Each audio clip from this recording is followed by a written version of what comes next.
এই দুনিয়ার পুরো জীবনটা এটা হচ্ছে লালসাময় একটা জীবন, লোভ, মরিচিকা, মায়াজাল।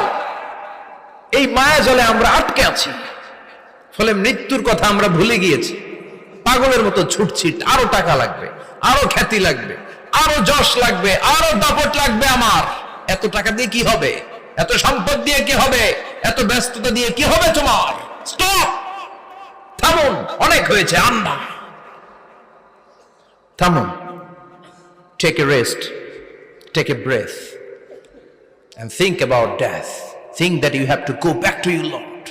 একটু বসেন না, একটু ভাবেন যে আমাকে চলে যেতে হবে, চলে যেতে হবে। এই কোলাহল, এই ব্যস্ততা, এগুলো থাকবে, থাকবো না আমি। সাইয়েদনা ওমর ফারুক বলেছেন, মুতু ক্বাবলা আন তামুতু, মরার আগে একবার মরো। হাসিবু ক্বাবলা আন তুহাসাবু আলাইকুম, তোমার হিসাব নেওয়ার আগে তুমি একবার নিজের হিসাবটা করো না। কাগজ বের করে একটু লিখো না কি কি ভালো কাজ করছিলা, যেগুলো দিয়ে নাজাতের ওসিলা হতে পারে। 1 2 3, আর কি কি আকাম কুকাম করছো দেখো না, লিখে দেখো তোমার অবস্থাটা কি। মরার আগে একবার মরো। মরার আগে খাটের মধ্যে শুয়ে শটান করে চোখ বন্ধ করে একবার মরার ভান করে দেখেন কেমন লাগে। চোখটা বন্ধ করেন আর ভাবেন আপনি নাই, কি কি হতে পারে ভাবেন।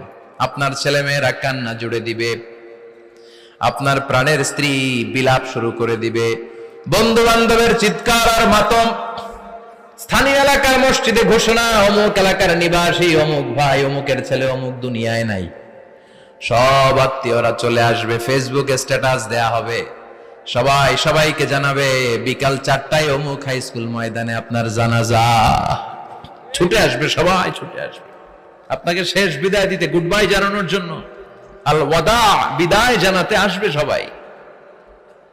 4 তাকবীর দিয়ে আপনার জানাজা হবে, অশ্রুসিক্ত জানাজায় আপনার বিদায় হবে। কাঠের খাটিয়ার মধ্যে করে কাঁধে তুলে আপনারে কবরে নেওয়া হবে।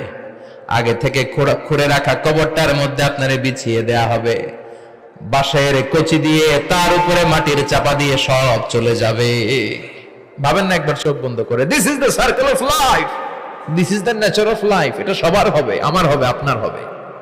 এত মায়া, এত ভালোবাসা কই যাবে? কেউ থাকবে না, সবাই আপনার অন্ধকার কবরে রেখে দিয়ে চলে আসবে। উপরে বাঁশের কঞ্চি, তার উপরে মাটির চাপা, অন্ধকার আর অন্ধকার। এই অন্ধকার যেন শেষ হতে চায় না, শুধুই অন্ধকার, ঠিক কিনা? এজন্য আমাদের চলে যেতে হবে।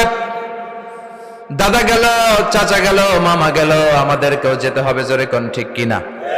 একদিন মাটির ভেতরে হবে ঘরে মন আমার, কেন বন্ধ দালান ঘর, প্রাণ পাখি উড়ে যাবে পিঞ্জর ছেড়ে।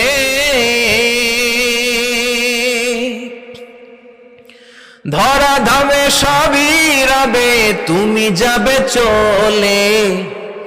বন্ধু বান্ধব যত, মাতা পিতা যারা সুত, সবই হবে তোমার পরে।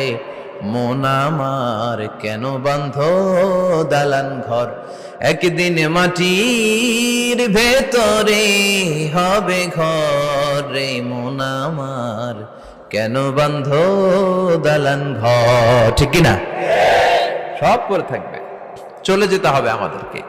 এজন্য আখিরাতের কথা যেন আমাদের স্মরণ হয়। বিশ্বনবী বলতেন, নাহাইতুকুম আন জিয়ারাতিল কুবুর, আমি তোমাদেরকে কবর জিয়ারত করতে আগে নিষেধ করতাম, কিন্তু এখন নিষেধাজ্ঞা প্রত্যাহার করে নিলাম। এখন সব সময় তোমরা কবরের সামনে যাবা আর জিয়ারত করবা। কবরস্থানে জানতো বড়ুয়া কৃষ্ণপুরের এই গ্রামের কবরস্থান আছে কোন দিকে? পূর্ব দিকে আছে, গোখরার জলের ওদিকে। যান আপনারা, একটু যাবেন, একটু গেলে আখিরাতের কথাটা স্মরণ হবে। ওখানে ছোট শিশুরা শুয়ে আছে, কিশোর যুবকরা আছে, আপনার মতো তাগড়া যুবক, মুরব্বীরা আছে। এরা এই এলাকায় থাকতো, এরা আকাশ থেকে নেমে আসে না, এই এলাকার সন্তান, আজ নাই। একটা সার্টেন পিরিয়ড শেষে আপনিও থাকবেন না। This is the nature of life, this is the circle of life. ছোট্ট শিশু হয়ে এসেছিলেন, শৈশব, কৈশোর, যৌবন, প্রৌঢ়ত্ব। আগে ছিলেন সিঙ্গেল, বিয়ে করে হয়ে গেলেন ডবল।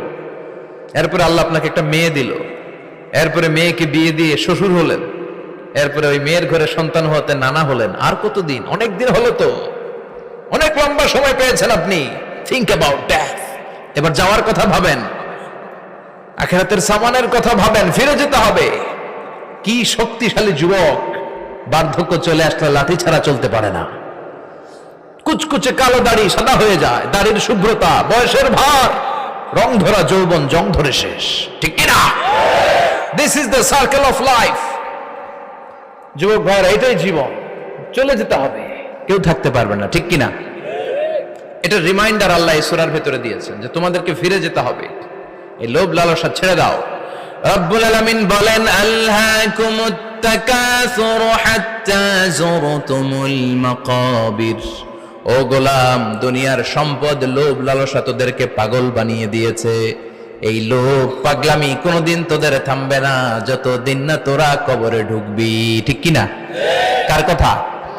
আল্লাহ বললেন, দুনিয়ার সম্পদ আর লোভ আর মোহে তোমরা গাফেল হয়ে গিয়েছো।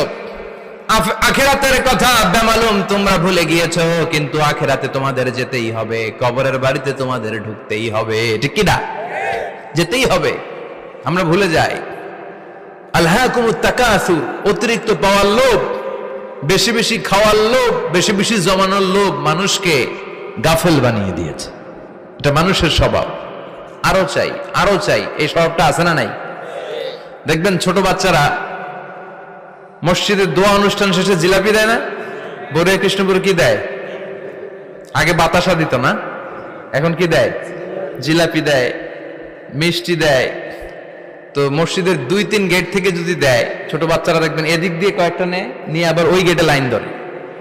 ওর হাত হলো ছোট হাত, ওর হাত ভর্তি জিলাপি, আর নেওয়ার জায়গা না, এরপর আরেক জায়গায় লাইন ধরছে, আরো লাগবে আরো লাগবে, এই আরো আরো আরো চাই, এই স্বভাবটাই মানুষকে কুড়ে কুড়ে শেষ করে দিয়েছে।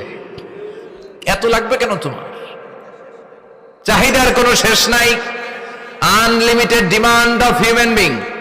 যার আছে বেশি তার চাই বেশি, যার সাইকেল আছে তার হুন্ডা চাই, হুন্ডা আছে তো প্রাইভেট কার চাই, প্রাইভেট কার আছে তো প্লেন চাই, প্লেন আছে তো হেলিকপ্টার চাই, হেলিকপ্টার আছে তো ওইটা চাই, ওইটা আছে তো সেটা চাই, ঠিক কিনা?